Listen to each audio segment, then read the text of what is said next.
Saya pengen teman-teman sales punya mindset bahwa nggak ada yang namanya gagal. Ya. Perbedaan champion dengan loser itu hanya setipis champion bangkit satu kali lebih banyak dari jatuh. Dari jatuh. Dan loser setelah jatuh ya stay on the floor aja. Ya. Jadi kalau saya katakan kepada klien, you choose me karena saya tidak pernah gagal. Tapi saya lebih sering belajar dalam hidup. Ya. Mindset Pak Ismet. Ya.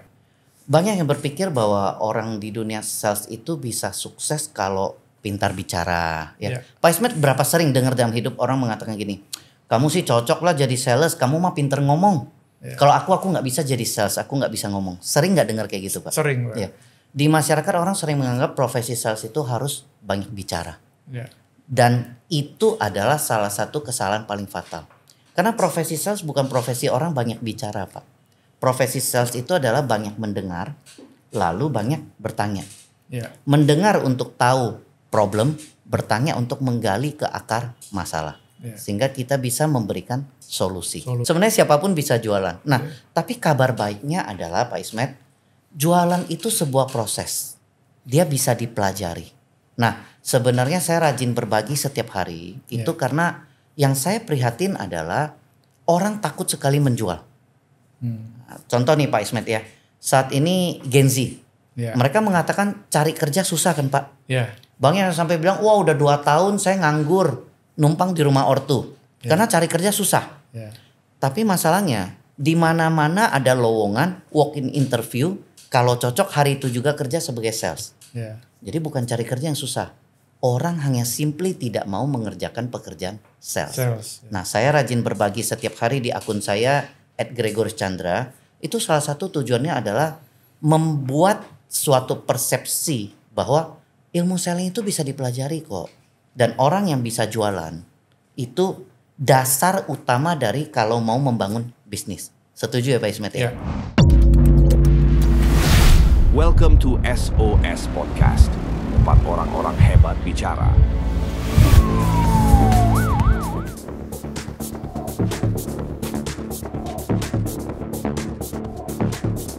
Ya. Udah ya? Oke ya. Udah Pak Chandra udah. Wah, siang Pak Ismet. Kita mau ini lah main HP terus kita. Keasikan ya Pak. Iya.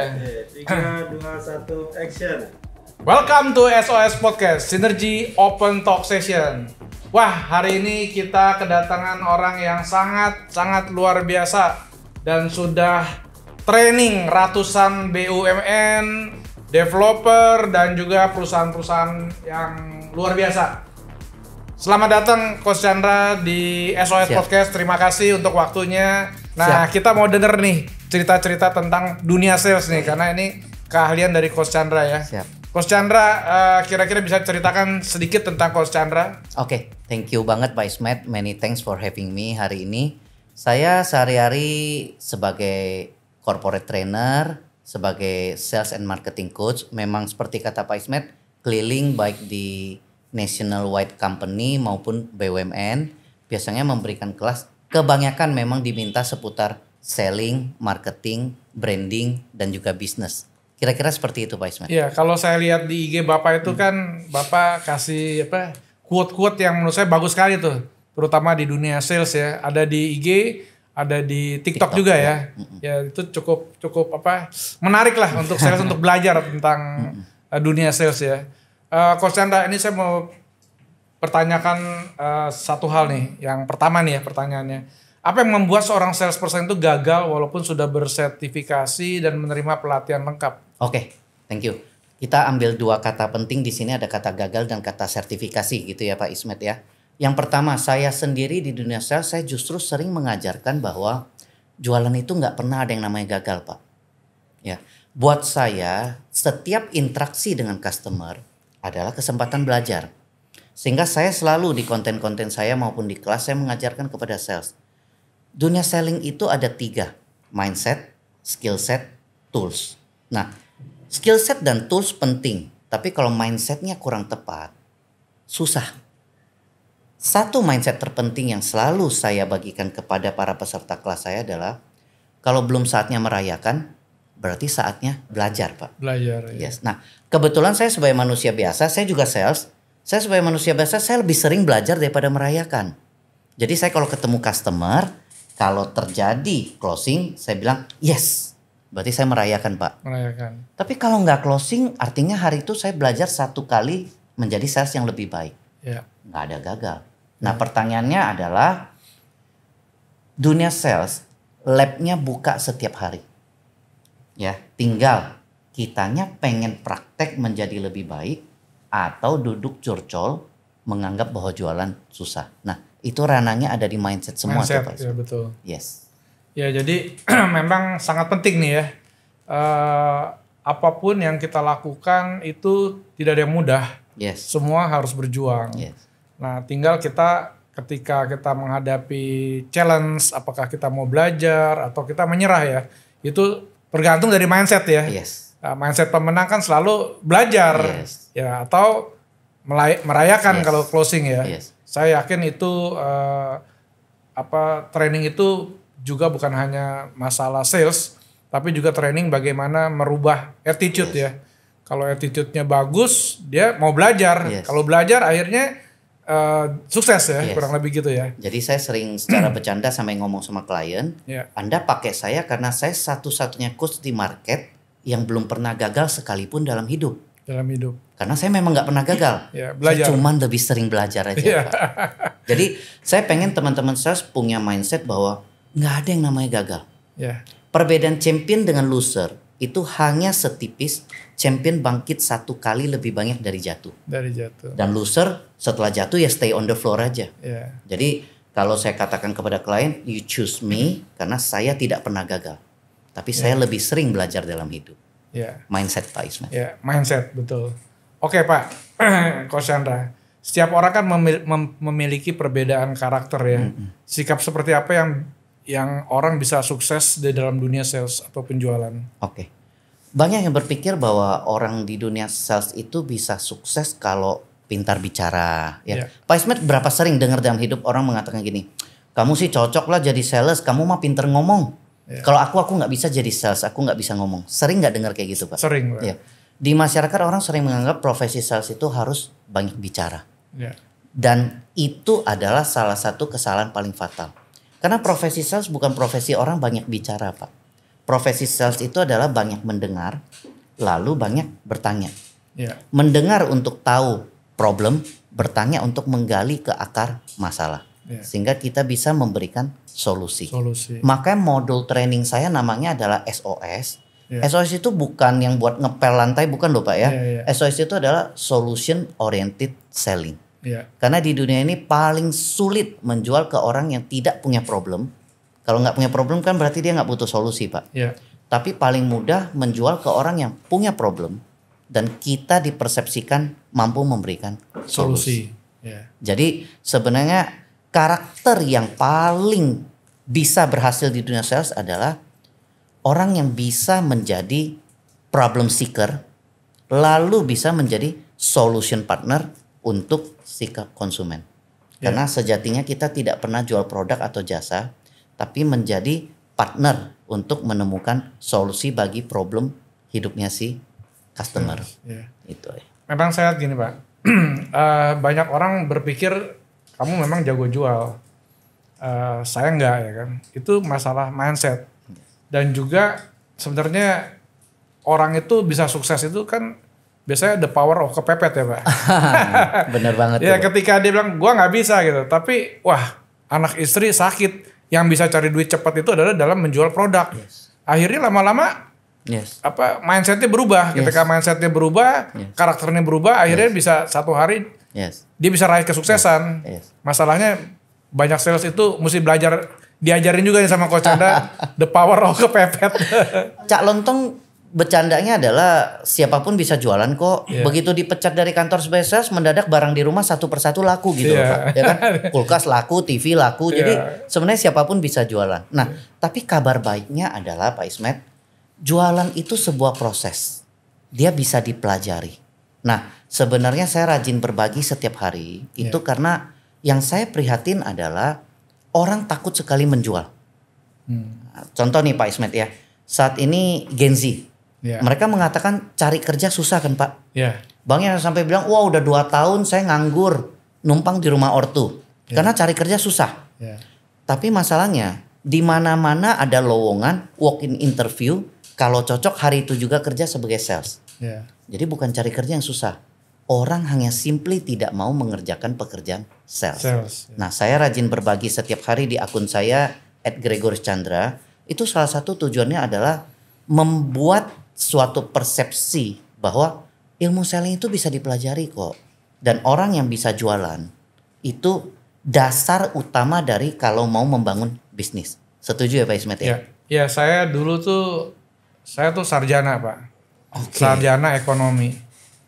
Tapi sebelum lulus saya udah jadi sales Pak. Nah, Sales jual label. Waktu pertama kali masuk label saya banyak penolakan Pak. iya. Ya kadang-kadang mentalnya jatuh kan. Yes. Tapi yang penting kita punya mentor Pak. Yes. Nah mentor itu yang kasih semangat, bisa masalahnya apa gitu ya. Nah banyak sales ini kebanyakan ketika dia gagal dia tidak mau tanya Pak. Ya. Dia anggap wah ya memang gue nggak cocok nih di dalam dunia sales. Iya. Akhirnya ya dia nggak bisa maju kan. Padahal orang-orang sukses itu adalah orang-orang yang sebenarnya dari dunia sales loh Pak. Yes. Karena sales itu kan bagaimana mentransfer apa yang dia harapkan kepada orang lain sehingga bisa terjadi kolaborasi, bisa terjadi sinergi. Yes. Tapi kalau dia bilang wah nggak bakat, padahal setiap orang sebenarnya berbakat. Betul. Anak kecil baru lahir aja dia udah punya bakat kan. Nah. Dia lapar dia ngapain Pak? Iya. Dia nggak bisa ngomong kan, yang bisa Pak nangis kan. Iya. Itu udah bakat sales Pak. Itu jualan Pak. Ya, itu udah jualan kan. Nah sebenarnya yang menarik adalah kalau mau disadari nih Pak Ismet. Iya. Bisnis itu kalau ditarik ke fundamental paling dasar, masalah bisnis itu cuma dua kok Pak. Masalah pertama, kamu jualan terlalu banyak. Karena kalau jualan terlalu banyak itu banyak problem loh Pak. Banyak problem. Ya logistik, pajak, ya capex, gudang, anything. Iya. Tapi percayalah Pak, itu problem yang menyenangkan. Iya.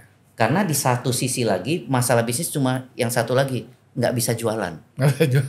Nah kalau yang Itu itu parah. nggak ada obatnya Pak, tinggal dirumahkan, PHK, tutup. Iya, iya. Sekarang paling gampang gini deh, kalau Pak Ismet bankers deh. Iya. Kalau ada bisnis datang mau pinjam duit Pak, Iya. bisnis A jualannya banyak banget tapi banyak problem Pak. Iya. Gudangnya problem, ya. Mereka butuh modal karena jualan banyak, perlu beli bahan baku dan lain-lain. Yang perusahaan B pinjam duit karena nggak bisa jualan, Iya. butuh buat bayar gaji, Iya. buat sewa tempat. Nah, Bapak sebagai bankers mendingan pinjamin perusahaan A apa perusahaan B Pak? Perusahaan A dong ya. Ya, jadi Karena dia menghasilkan kan. yes, makanya Walaupun saya banyak kalau pegang problem. bisnis, kalau problemnya jualan kebanyakan, Iya. kita mikir bareng. Iya. Tapi kalau problemnya nggak bisa jualan Pak, Iya. I'm out. Saya sebagai shareholder saya out aja. Iya, iya, betul. Either kamu benerin jadi bisa jualan, ya. Kalau enggak ya bagaikan tabur garam di laut Pak, Iya. ya.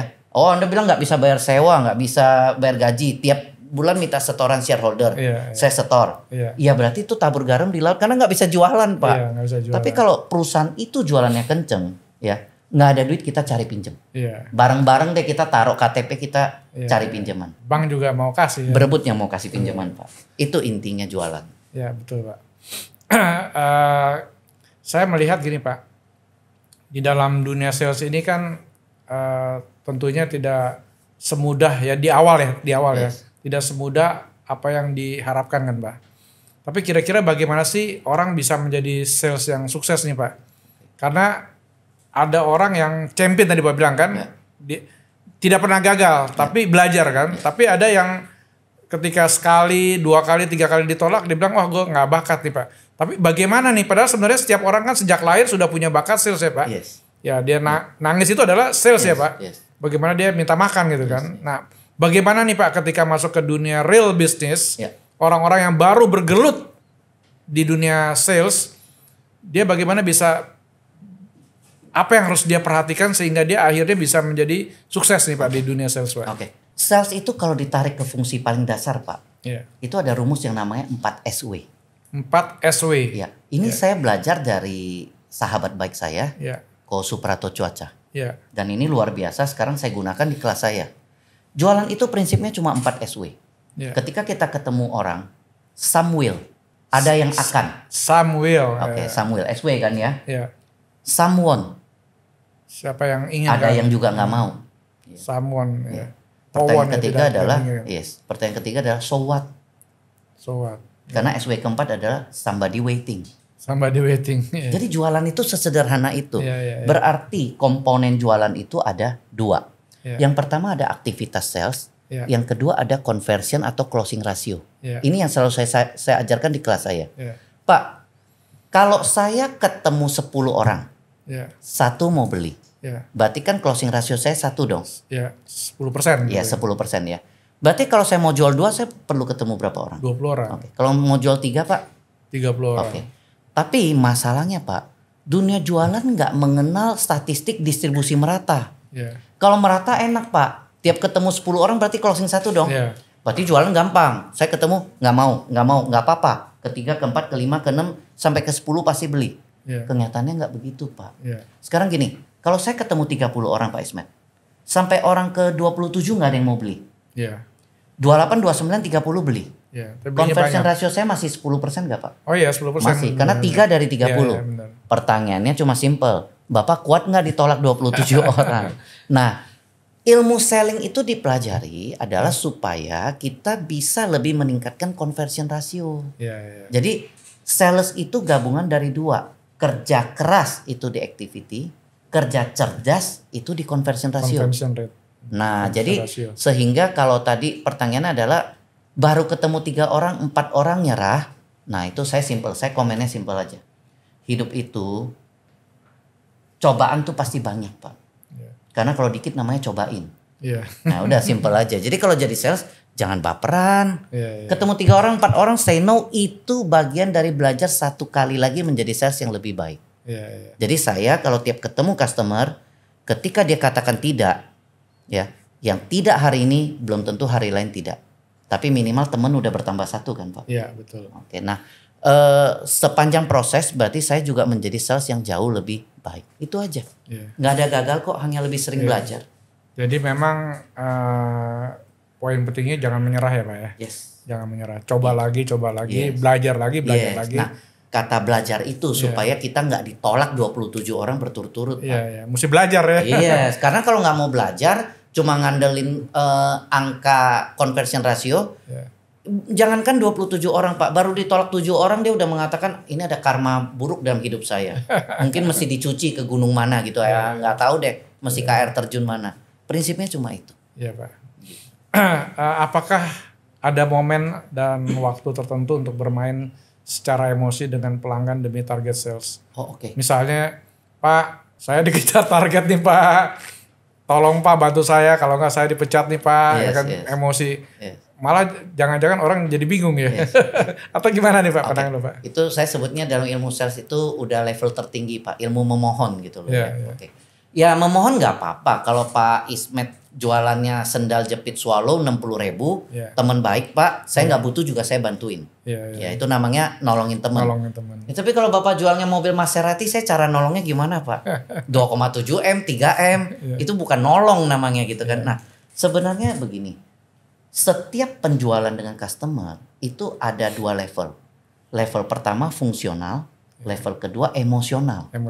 Nah emosional kita sebutnya main hati. Yeah. Jadi sebenarnya semua penjualan itu pada waktunya akan main hati. Yeah. Tapi perlu waktu sampai orang main hati. Yeah. Nah itulah salah satu pilar fundamental paling dasar dalam sales, Pak. Sales itu dasarnya adalah relationship. Yeah. Dan masalahnya relationship tidak dibangun dalam semalam. Yeah. Yang dalam semalam kita bercanda mengatakan itu namanya one night stand gitu loh, Pak. Yeah, nah relationship dibangun lewat proses. Nah, jualan sendiri adalah sebuah journey, sebuah perjalanan.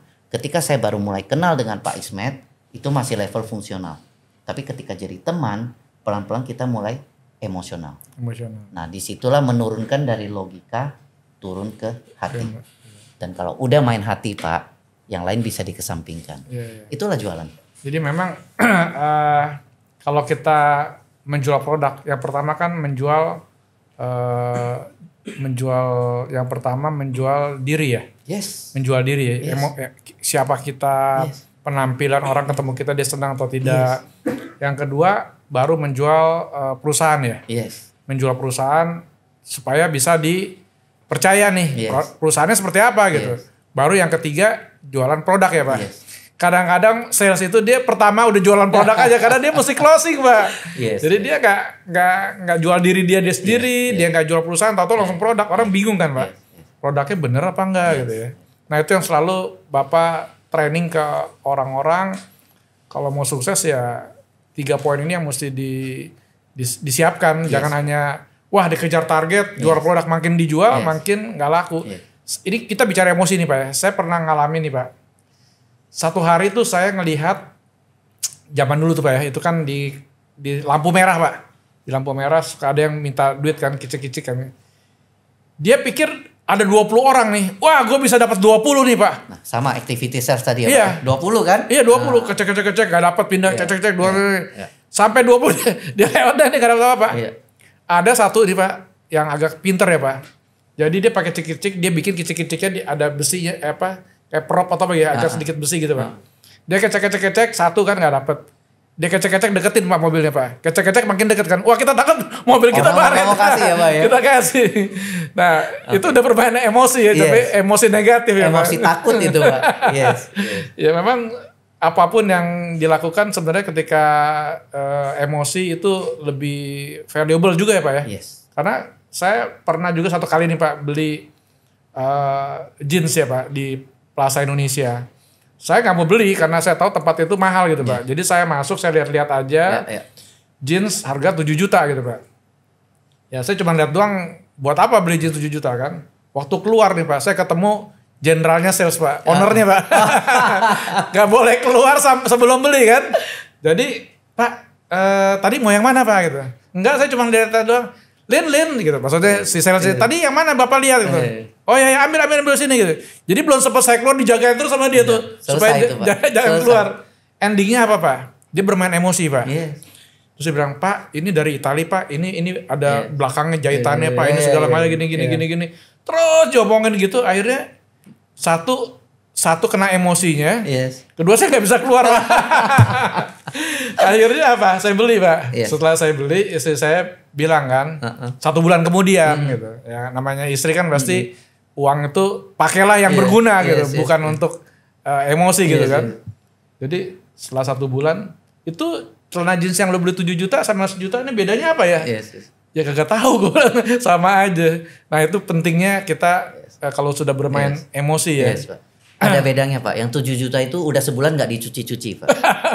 Kita menyebut 7 juta itu adalah ongkos pertemanan Pak. Mau nggak mau. Nah disitulah bermain relationship. Sebenarnya simple. Contoh nggak usah jauh-jauh. Pak Ismet deh. A dan B. A sahabat baik, B teman biasa.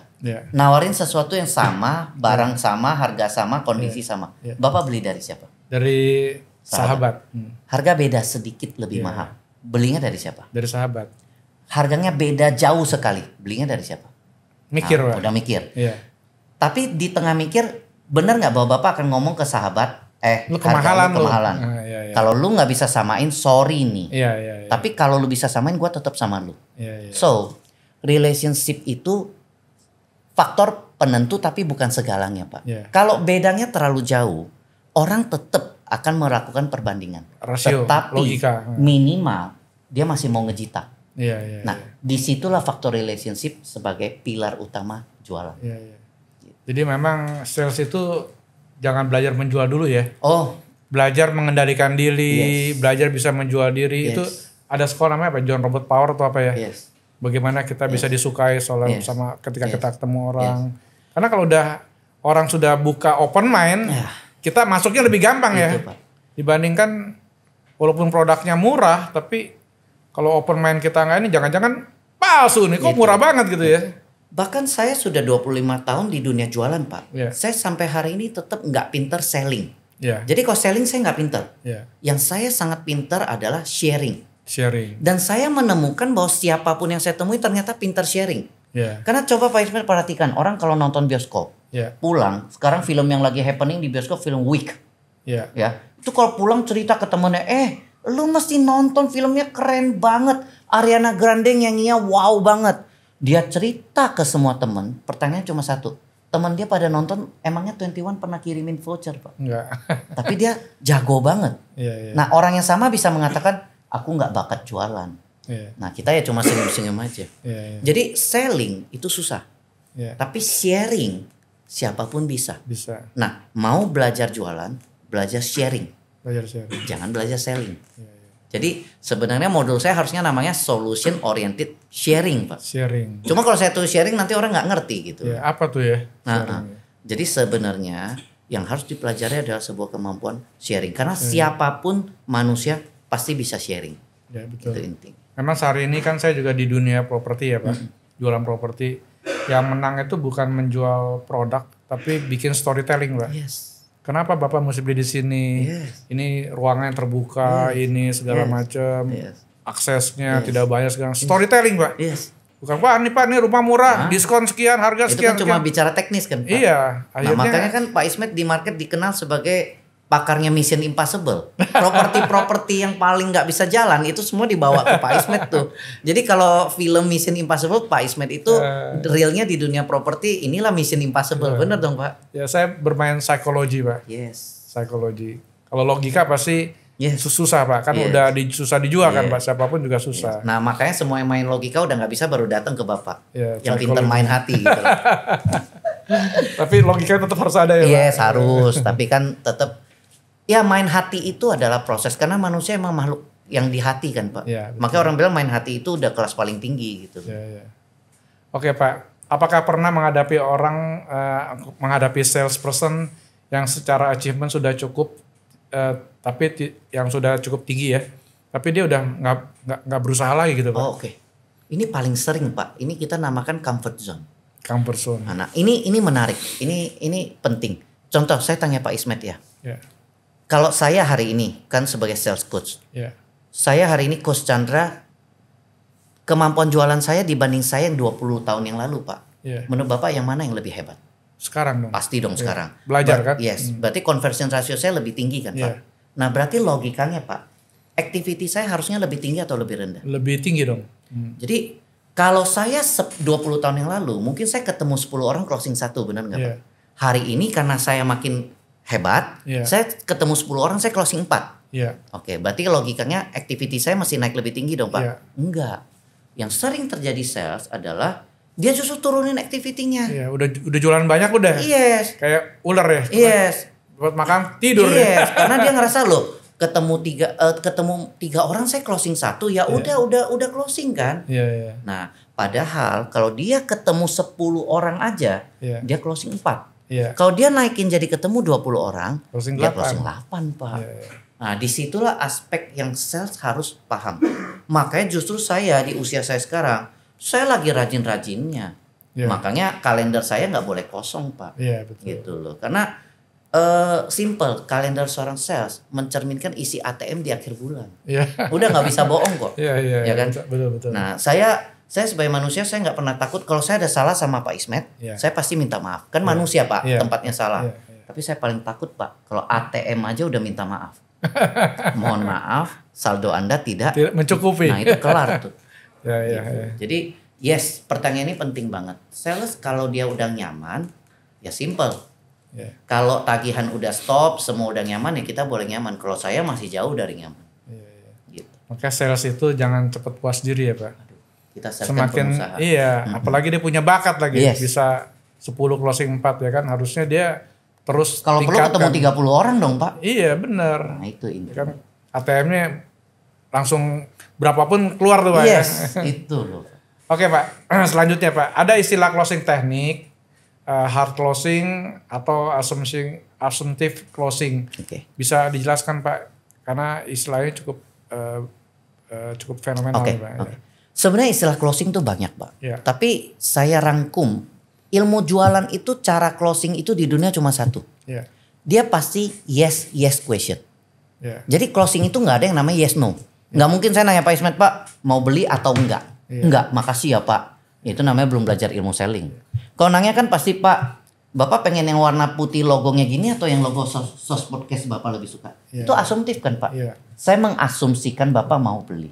Nah kalau hard closing sebenarnya dasarnya nggak ada di dunia itu hard closing.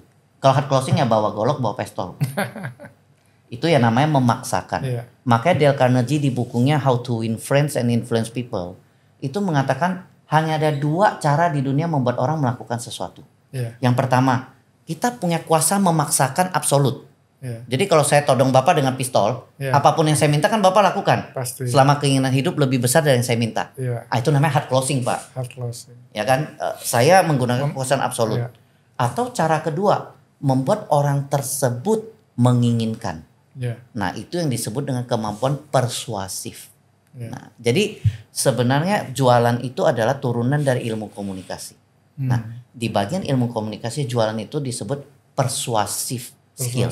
Bagaimana mempersuasi orang, membuat dia menginginkan hal tersebut. Teman Bapak yang toko jeans di Plaza Indonesia, kalaupun Bapak benar-benar nggak mau, ya nggak bisa maksa juga. Betul. Tapi kan pada akhirnya Bapak nilai pertemanannya jauh lebih besar dari nilai jeansnya. Nilai nggak enaknya, Pak. Yes, makanya saya sebutnya ongkos pertemanan, Pak. Ongkos pertemanan. Ya, gitu aja. Melihat perkembangan zaman ke arah digital ya, Pak, sekarang ini, apakah metode salesperson door to door itu akan tergeser dengan online selling, Pak? Oke. Kenyataannya digital sales itu baru di kisaran secara nasional seluruhnya data GDP. Kita paling baru di 7%, 8%. Dari keseluruhan sales. Jadi kata siapa bahwa digital akan mengalahkan semua? Pandemi kemarin, Pak, Bang yang berpendapat, wah kita udah terbiasa duduk di rumah pesen sayur, pencet-pencet ini HP datang semua. Itu kan kondisi ketika ekstrim. Nah buktinya ketika jadi endemik sekarang pasar basah full semua, Pak. Karena manusia membutuhkan yang namanya adalah interaksi. Kita kan makhluk sosial, Pak. Gitu loh. Tetapi yang harus disadari adalah sekarang orang mengharapkan supaya platformnya multi. Jadi menurut saya nih, kalau Anda simak podcast saya ini, udah bukan saatnya mendikotomi antara sales offline atau online. Itu udah ketinggalan jauh banget. Karena ini sudah saatnya kita sebut omnichannel, Pak. Omnichannel itu berarti semuanya mesti ada. Saya pernah lagi duduk di teras ngopi, hujan. Saya orang yang suka menikmati hujan, Pak. Ya, istri saya lagi sibuk belanja di tabletnya dia. Online. Nah, saya lihat ada sepatu kan. Saya bilang, oh sepatunya bagus nih, cocok sama warna sepeda saya. Tolong beliin dong. Nah, dia tanya ukurannya berapa. Saya bilang ukuran sepatu saya 41. Ini jadi kalau Pak Ismet mau ngasih sepatu tahu ya sekarang ukurannya Pak ya. 41 ya. 41 ya. Oke. Ini kode keras nih ya. Nah, masalahnya adalah yang di platform itu nggak ada yang ukuran itu. Mereka menggunakan ukuran yang 11, 10. Nah, jadi saya bilang, oh ya nggak apa-apa. Nanti sore kita ke mall. Nah, masuk ke toko yang namanya Spot Station. Ya kan? Pegang, coba. Ya, SPG-nya udah berharap banget. Tapi kan nggak beli di situ, Pak. Begitu dia keluar, dia klik di map.com. Nah, ya kan? Nah, pertanyaannya adalah itu kebetulan kantong kiri, kantong kanan semua milik yang sama. Milik map.com, Spot Station. Nah, kalau dia tidak omnichannel, permasalahannya cuma di sepanjang journey awal orang bisa datang ke kita. Tetapi di closing journey-nya ternyata belinya di online. Digital. Yes. Jadi menurut saya bukan masanya lagi dikotomi online offline. Ini sudah benar-benar bicara omnichannel. Gitu loh. Jadi sudah seharusnya semua pelaku jualan harus bisa menguasai omnichannel. Dan itu selalu saya ajarkan juga di kelas saya. Jadi digitalisasi bukan lagi pilihan. Saya kutip kata-kata Pak Mokhtar Yadi, pendiri Lipo Group. Kalau ada sesuatu yang bisa ditarik sebagai hal positif dari pandemi kemarin, Pak, adalah kemampuan dia mentransformasi digitalisasi. Sedikitnya 1 dekade lebih cepat. Nah, saya bahkan berpikir bukan 1 dekade, mungkin 2 dekade. Pak. Sekarang belajar bisa sesantai di layar handphone, di layar ini podcast kita, ya bisa ketemu para praktisi dan bisa belajar semua baik online. Itu kekuatannya, Pak. Betul, Pak. Jadi omnichannel itu penting, Pak. Saya itu 1 kali ke ke mall yang di seberangnya Plaza Senayan tuh namanya STC kalau nggak salah. Oh iya, oke. STC itu kan banyak jual tas segala macam lah ya. Terus saya di lewat gitu ya, Pak. Kok ngomong sendiri gitu. Dan di beberapa tempat yang pas di sampai tertentu saya kan berhenti kan. Ini ngomongin apa sih? Nggak ada orang kok ngomong sendiri. Ternyata lagi live semua. Ternyata dia offline supaya orang tahu ada tempatnya supaya ketika terjadi transaksi kan sah gitu ya. Nah tapi cara jualnya dia online, Pak. Jadi ketika online kan kadang-kadang kalau pakai Shopee atau apa kan kita bayar kan Itu. pasti barang nyampe kan. Iya. Kalau yang abal-abal yang kita takut juga gitu kan. Nah ketika dia punya tempat, terus dia juga TikTok atau apa, ini tempat gue di sini, ya kan kamu datang kemari. Tapi kalau mau beli dikirim kemari, mau tuker datang aja ke itu offline, online tuh, omnichannel tuh Pak. Sehingga sekarang toko-toko offline sering disebut adalah showroom Pak. Showroom ya. Showroom bener. aja gitu Showroom, loh. bener. Itu kan. Nah disinilah kalau Bapak kan kemarin baru pulang dari China tuh Pak. Iya. China malahan di jembatan dimanapun orang duduk berjejer jembatan semua live TikTok tuh Pak. Iya, live Ya kan? TikTok, iya. Dan yang lebih ngeri di China udah bukan menghadap satu handphone Pak. Ada yang menghadap satu dinding isinya handphone semua. Oh iya. Jadi yang nge-live-in dia kalau dia adalah seorang KOL ngetop, Iya, yang iya. nge-live-in dia channelnya banyak sekali Banyak Pak. sekali. Jadi sambil dia ngomong, nggak tahu dia harus hadap yang mana, pokoknya dia hadap dinding aja. Iya. Dan dia ngomong aja. Langsung Gitu. karena langsung banyak ada 20 kamera tuh ya. Yes. Gitu. Berarti ada 20 penyebaran ya. Saya sendiri udah mulai sering diminta membawakan training secara hybrid dan bahkan sekarang diminta membawakan video training karena video bisa diputar kapanpun kan Pak. Betul. Nah dipikir-pikir bukannya perusahaan investnya jauh lebih irit. Iya. Si trainer ngomong sekali direkam mau berapa kali pun belajar udah nggak usah pengulangan Pak. Iya. Cuman mesti bayar iuran aja kali ya. Subscribe ya Pak ya. Ya, subscribe. Yes. Oke Pak, adakah etika di dalam sales Pak? Lebih penting mana etika atau target sales Pak? Etika itu segalanya. Karena dunia sales itu dunia integritas Pak. Ya. Oke. Integritas itu adalah kesamaan antara ucapan dengan tindakan. Ya. Makanya saya kalau jadi pembicara saya cuma melayani pembicara untuk dunia sales, marketing, branding, corporate business. Saya nggak pernah melayani permintaan untuk bicara di bagian rohani Pak. Nggak mau. Anda mau bayar berapapun saya nggak. Apakah saya nggak bisa bicara di rohani Pak? Bisa, biasanya Bisa. kan itu skill kan. Ya skill kan saya bisa aja bicara. Masalah satu Pak.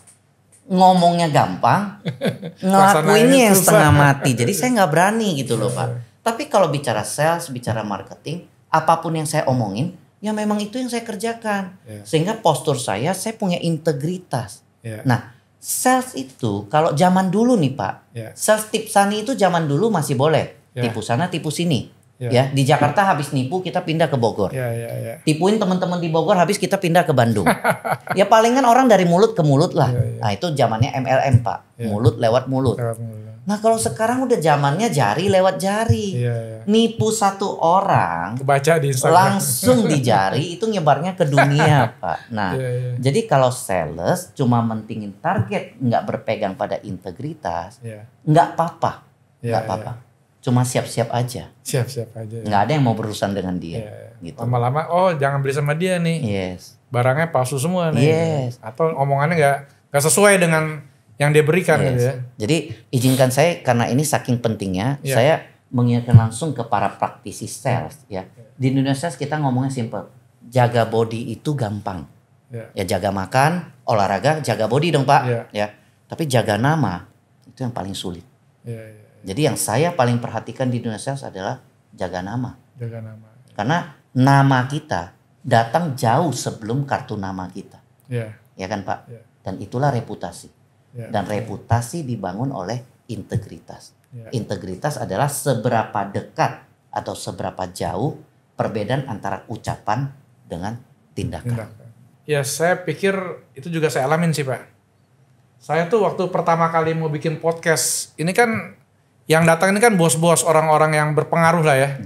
Saya lagi pikir ya, apa mereka mau datang kemari gitu ya, kan itu satu ngabisin waktu, Itu. benefitnya apa gitu ya. Tapi buktinya semua datang dipanggil menghadap ke sini, Pak. Termasuk saya hari ini menghadap ke Pak Ismail. Mereka senang karena mereka trust ya, Yes. karena Yes. integritas ya. Yes.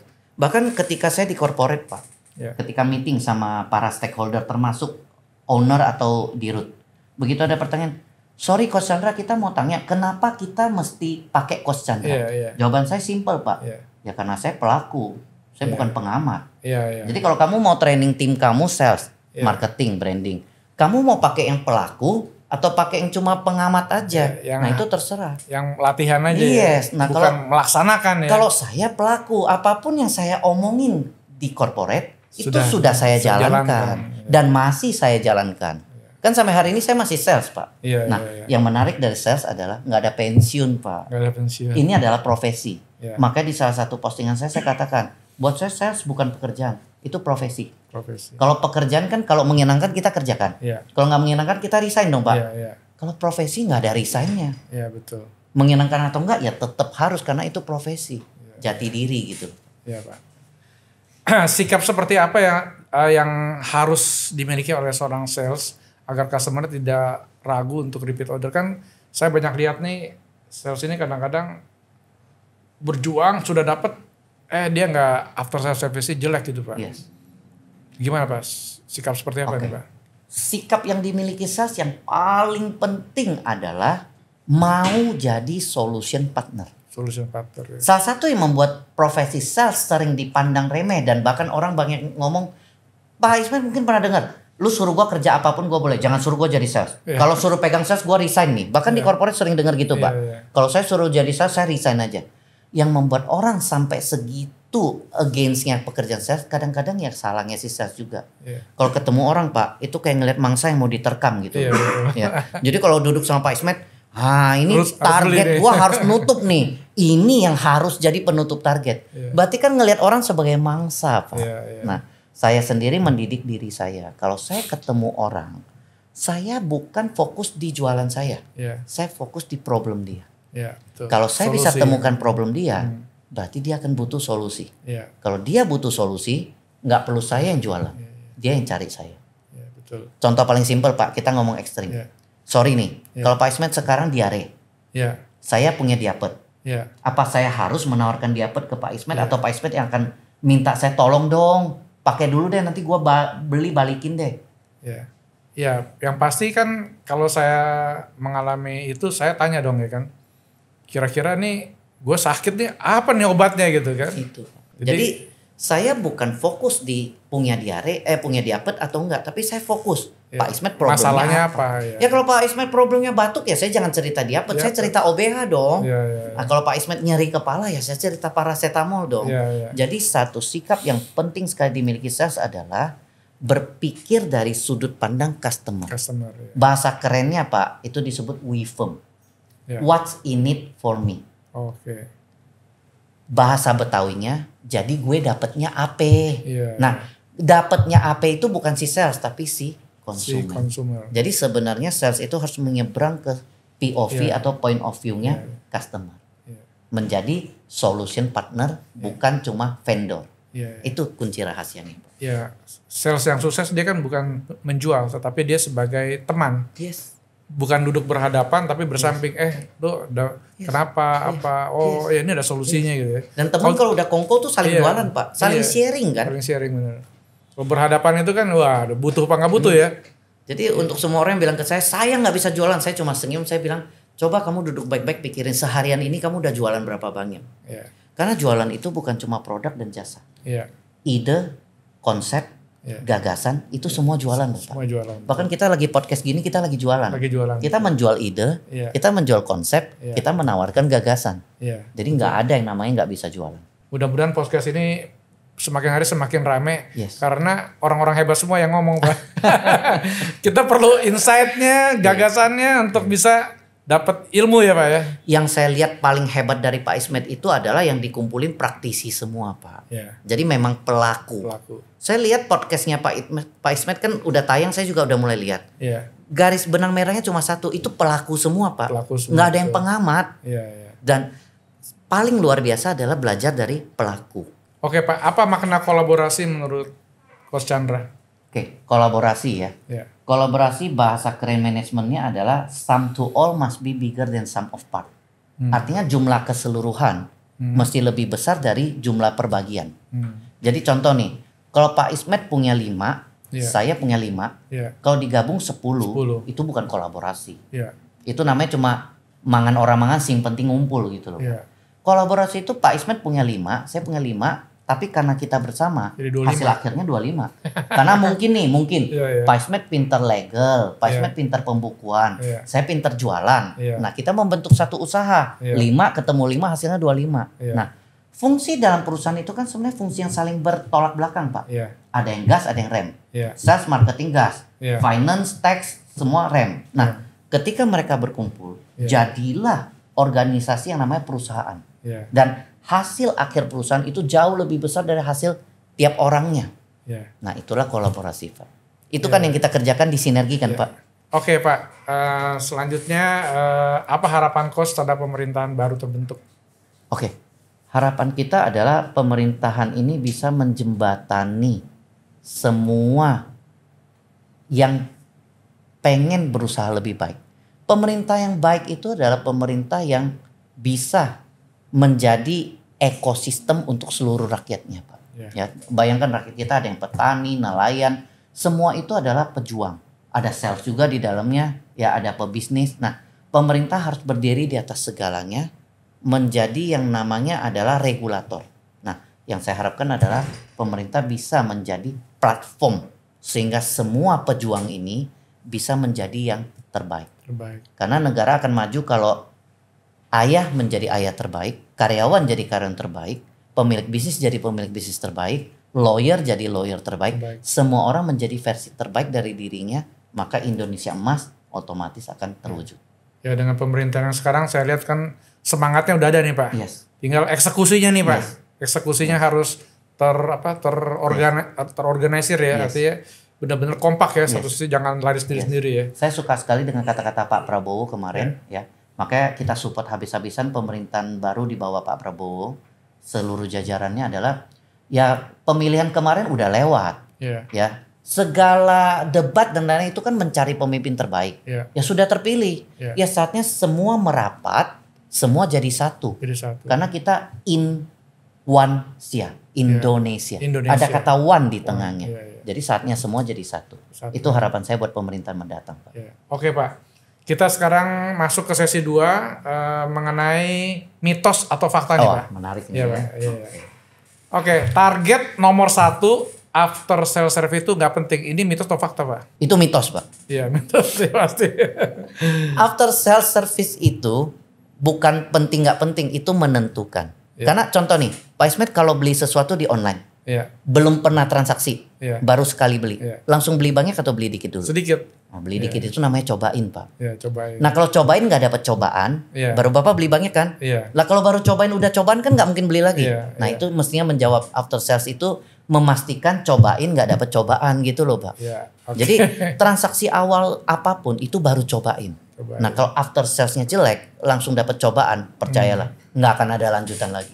Oke, Pak. Yang kedua, Pak, after sales yang baik akan membuat customer berpikir untuk repeat order. Ini mitos atau fakta, Pak? Itu fakta. Dan bahkan kalau di kelas saya ajarkan bukan cuma repeat order. Repeat order itu terakhir, Pak. Yang harus dimenangkan adalah rating, review, recommendation, referral. Jadi jangan sampai jadi sales setiap kali ketemu orang yang dicari repeat order. Pak Isman nanti malas ketemu Coach Chandra. Dari jauh lihat Coach Chandra, aduh tiap kali ketemu dia pasti nawarin gue sesuatu. Mumpung belum lihat gue melipir duluan. Jadi repeat order itu justru paling akhir. Oke, Pak. Selanjutnya, maintain relationship itu penting untuk menjaga hubungan antara sales dan customer. Ini mitos atau fakta, Pak? Itu fakta, Pak. Seperti yang kita bahas tadi, relationship tidak dibangun dalam semalam. Ya nggak mungkin satu kali duduk pengen langsung closing sama orang. Kalau mau begitu ya bawa golok, bawa pistol. Gitu kan, Pak. Nodong gitu. Yes, itu namanya nodong bukan jualan gitu kan. Jadi jualan itu adalah proses relationship yang dibangun seiring waktu. Gitu. Oke. Yang terakhir, Pak, penjualan secara digital akan semakin mendominasi, Pak. Ini mitos atau fakta, Pak? Fakta, tapi dibanding kata mendominasi saya akan menggunakan kata bahwa jumlah case-nya akan makin meningkat. Tapi bukan berarti penjualan offline turun. Yang terjadi adalah putaran bisnis makin meningkat. Jadi bukannya 10, 6, 4. Terus tetap 10 jadi misalnya 7, 3. Nggak begitu. Yang terjadi adalah jadi 100, tapi mungkin 40, 60 gitu loh. Jadi dia meningkat, yes. Karena masyarakat mensyaratkan untuk makin nyaman kan. Zaman dulu deh, zaman Pak Ismet masih kecil. Mana ada Pak mau beli martabak, klik suruh datang beli tapi bayar lebih mahal. Kakek kita bisa marah-marah, Pak. Males banget, pergi beli sendiri. Tapi kalau zaman sekarang kan customer maunya sambil nonton Netflix, klik. Nggak ramah, kemudian keluar foto, sudah di depan ya Kak. Nah, itu aja sih. Ketok pintu, pizza sudah sampai. Ya itu loh Pak. Jadi yes, itu akan makin meningkat jumlahnya karena masyarakat bersedia membayar untuk sebuah comfortable. Dan itu peluang bisnis yang luar biasa. Iya, iya. Jadi lebih mahal sedikit asal langsung sampai rumah ya. Yes. Karena kalau pergi juga ongkos juga Pak. Nah itu kan Pak. Bensin, waktu, parkir, Yes. ya kan. Belum lagi nunggu, belum lagi apa, ya kan? Belum tentu barangnya ada, udah habis lagi. Nah itu dia Pak. Jadi saya percaya ya, tapi bukan dalam arti ini, cuma dalam arti eskalasinya akan meningkat. Akan meningkat ya. Coach Chandra bisa sampaikan closing statement Coach Chandra kepada para pemirsa YouTube ini tentang dunia sales, tentang attitude, tentang mindset. Kira-kira Coach Chandra mau sampaikan apa? Yang saya mau rangkum adalah ilmu jualan itu bisa dipelajari. Dan ilmu jualan itu sangat penting. Karena jualan bukan cuma produk dan jasa. Apapun yang kita lakukan dalam hidup, kita menjual. Ide, konsep, gagasan, itu semua jualan. Jadi jangan sampai lagi orang mengatakan cari kerja susah. Tapi di mana-mana lowongan pekerjaan sales itu walk-in interview. Nah, semua perusahaan itu dimulai dengan jualan. Bisa dibayangkan kalau Coca-Cola mengatakan, aduh jualan susah, kita nggak mau jualan deh. Atau McDonald mengatakan, jualan berat ya, aku nggak bisa jualan loh. Nah itu apa yang terjadi Pak Ismet. Jadi jualan, apapun yang Anda lakukan, sebenarnya Anda menjual. Nah tinggal mau dipelajari atau tidak mau. Lab praktek jualan itu buka setiap hari. Kita pengen praktek, belajar, atau kita pengen duduk, curcol. Itu pilihan Pak. Oke, terima kasih Coach Chandra untuk insight yang sangat bagus hari ini. Semoga teman-teman sekalian bisa terus belajar dari Coach Chandra. Ada di IG-nya apa ya Pak? @Gregorius Chandra Pak. @Gregorius Chandra itu followernya sudah 60.000 ya? 70. Wah, 70.000. Saya rajin berbagi ilmu sales, marketing, branding, bisnis. Tujuannya adalah supaya orang tahu bahwa ilmu selling ternyata bisa dipelajari. Bisa dipelajari. Dan ketika itu mau belajar, banyak yang kualitas hidupnya meningkat jauh. Iya, Pak. betul. Gitu.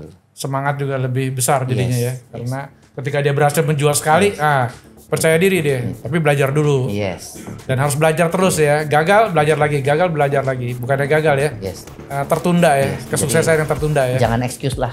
Merapat aja ke akun saya. Iya. Yuk bareng-bareng sebagai praktisi kita belajar jualan tiap hari. Iya. @Gregorius Chandra. Thank you. Oke, terima kasih Coach Thank Chandra untuk waktunya Thank sudah you. hadir Thank di you. SOS Podcast. Thank you. Thank you Oke, semua. thank you. Oke, Coach Chandra, terima kasih untuk waktunya. Kebetulan kita ada kenang-kenangan dari Teh 3 Pak. Wah. Teh premium yang sedang menanjak ke atas. Wah, Pak. wajib Oke, coba. terima kasih. Siap. Thank you Pak Ismet. Thank you T3 akan langsung dicoba.